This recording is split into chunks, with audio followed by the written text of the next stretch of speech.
Assalamualaikum warahmatullahi wabarakatuh. Halo Sobat Misteri Sunyi Mencekam.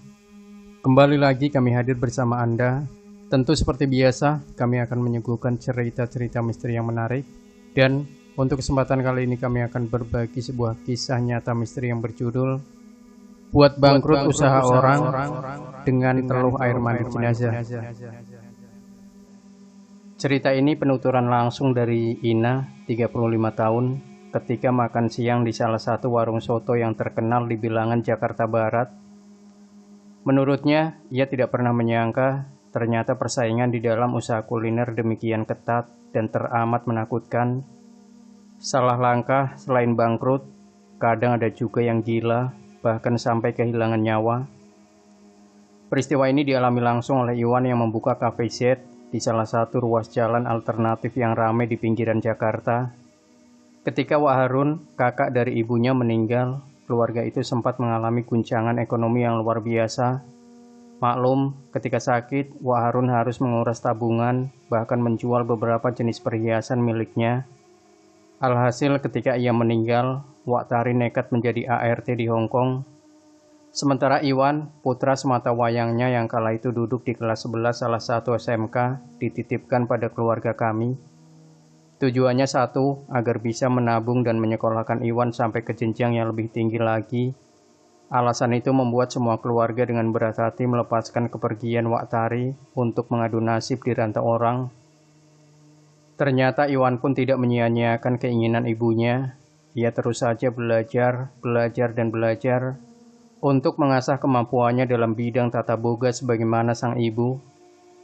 Di sekolah ia tergolong anak yang pandai dan acap membuat teman-temannya kagum karena kebolehannya dalam hal meracik serta menghidangkan suatu masakan dari berbagai bahan yang biasa menjadi menarik dan mempunyai rasa yang lezat luar biasa. Oleh sebab itu, tak heran jika Iwan sering mendapatkan pujian baik dari guru maupun teman-temannya. Hal itu terus berlangsung sampai ia duduk di perguruan tinggi. Seiring dengan perjalanan sang waktu, selain berhasil menabung sisa uang kiriman dari sang ibu, ia juga sukses meraih gelar sarjana dari salah satu perguruan tinggi swasta ternama di Jakarta. Karena sejak ditinggal sang ayah, ia sudah bertekad ingin berwira swasta. Alhasil, dari tabungannya ia pun berhasil mengontrak sebidang lahan kosong yang dirasa strategis sebagai cafe Z. Tempatnya cukup strategis, selain berada di ruas jalan alternatif, ia memiliki tempat yang memadai untuk parkir kendaraan. Ditambah sang pemilik lahan juga menaruh simpati atas tekadnya itu. Di tengah-tengah mengerjakan pembuatan gubuk-gubuk untuk tamu dan rumah sedikit besar untuk menyiapkan segala jenis masakan, Iwan memberikan bimbingan kepada beberapa orang tenaga selepas SMK perhotelan, tata cara meracik dan menyajikan makanan. 10 hari kemudian, ia pun resmi membuka cafe Z.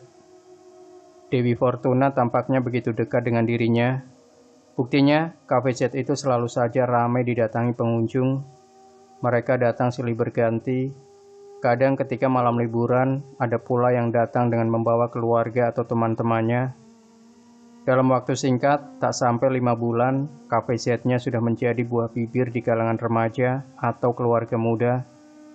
Maklum, selain tempatnya bersih dengan makanan yang beragam dan tersaji dengan apik, harganya juga sangat terjangkau. Melihat kenyataan itu, sang pemilik lahan yang boleh dikata acap bertandang mengingatkan Iwan untuk siap-siap menambah karyawannya. Iwan hanya menanggapi dengan senyum sambil berkata, "Doakan Paman Ali, sarannya akan saya pertimbangkan." Hingga pada suatu hari, seorang anak mendadak menjerit histeris begitu keluar dari toilet. "Ayah, ada perempuan berdarah-darah di atas itu," teriaknya dengan nafas memburu sambil menunjuk ke arah ruangan tempat memasak. Sontak kehebohan pun terjadi, dan berangsur para pelanggan yang biasanya duduk-duduk untuk sekedar melepaskan penat sambil berseloroh dengan teman-temannya, langsung beranjak dari kursinya dan pergi. Iwan benar-benar terpukul.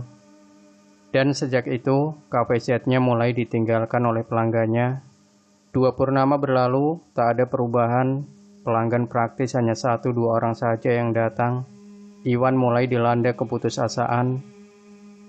Di tengah-tengah kegalauan yang mendera, si pemilik lahan yang baru saja kembali dari Belanda untuk menengok anaknya yang tengah menimba ilmu di sana datang. Seperti biasa, Iwan langsung menemui. Setelah sejenak berbincang, Paman Ali pun bertanya, "Kenapa? Kok sepi?" Iwan pun menceritakan apa yang tengah dialaminya. Sementara Paman Ali mendengarkan sambil sesekali menghisap cerutunya dalam-dalam dan menghembuskan asapnya ke udara. Harum tembakau pun tercium. Tak lama kemudian Paman Ali pun berkata, "Sungguh aneh, di zaman yang sudah modern seperti sekarang, ternyata masih ada orang yang tidak siap untuk bersaing secara sehat." "Maksud Paman?" desak Iwan tak sabar. Dengan panjang lebar, Paman Ali pun menceritakan bahwa tempat ini sengaja disiram dengan air bekas mandi jenazah oleh orang yang merasa tersaingi dengan usaha yang dirintis oleh Iwan. Biasanya si pelaku akan mencari orang-orang yang matinya dalam keadaan tidak wajar, misalnya kecelakaan, dibunuh atau bunuh diri. Oleh sebab itu, tidak heran jika anak itu berteriak melihat hantu menyeramkan yang berdarah-darah. Tujuannya selain menjadi ketakutan untuk datang, bahkan mereka kadang juga melihat KPZ ini dalam keadaan tertutup dan tempatnya gelap gulita. Lanjutnya lagi, "Wah, kalau begitu saya tutup saja," gumam Iwan dengan nada putus asa. "Jangan, lawan. Kebetulan Paman kenal Ustadz yang cukup paham dengan dunia gaib," kata Paman Ali. "Tapi saya sudah habis-habisan, Paman. Tak ada lagi yang tersisa kecuali gaji dan sekedar pesangon untuk karyawan," sahut Iwan dengan berlinang air mata. "Tenang," sahut Paman Ali. "Itu semua urusan Paman. Jika kehabisan modal, nanti Paman pinjamkan. Yang perlu sekarang, ikut Paman ke rumah Ustadz Hairul." Lanjutnya lagi sambil menarik tangan Iwan menuju ke mobilnya. Singkat kata, setelah sejenak berbasa-basi dan saling menanyakan kesehatan dan keluarga Paman Ali, tanpa perlu bercerita, Ustadz Hairul tampaknya sudah mafhum dengan apa yang dialami oleh Iwan. Setelah menyilahkan kedua tamunya untuk meminum kopi serta hidangan yang ada, Ustadz Hairul pun masuk ke dalam. Tepat pukul 23:15, Ustadz Hairul pun keluar. Wajahnya memerah dan badannya dibanjiri keringat, sementara di tangannya tampak sebotol air mineral dan garam satu plastik. Setelah menyeka keringat dan duduk, Ustadz Hairul pun menyesap kopinya yang sudah mulai dingin sambil berkata, "Untung arwah wanita itu hanya meminta dicarikan tempat yang baru. Ia masih menghukum penabraknya yang melarikan diri." "Oh," hanya itu yang terlontar dari mulut Paman Ali dan Iwan bersamaan. "Sudahlah, semuanya sudah berlalu. Sekarang segera kembali ke kedai dan siramkan garam ke 4 penjuru, serta gunakan air untuk mencuci segala perabot yang ada di sana, termasuk kursi dan meja." Demikian pesan Ustadz Hairul sambil menyerahkan air dan garam kepada Iwan. "Pesan saya jangan tinggalkan sholat 5 waktu, sedekah, dan bantulah mereka yang sedang kesusahan," tambah Ustadz Hairul sambil mengantarkan kami sampai ke pintu halaman. Saat itu juga Iwan meminta agar semua tidak segera pulang. Mereka diminta membantu mengerjakan apa yang dipesankan oleh Ustadz Hairul. Dan pada malam ketiga, suasana KPZ pun mulai ramai dan berangsur kembali seperti semula. Tak hanya Iwan, semua karyawan termasuk Paman Ali pun ikut senang. Demikian Sobat Misteri Sunyi Mencekam, jangan lupa tinggalkan komentar Anda, like, share video ini, subscribe channel Sunyi Mencekam, dan kembali nantikan cerita-cerita misteri terbaru dari kami. Wassalamualaikum warahmatullahi wabarakatuh.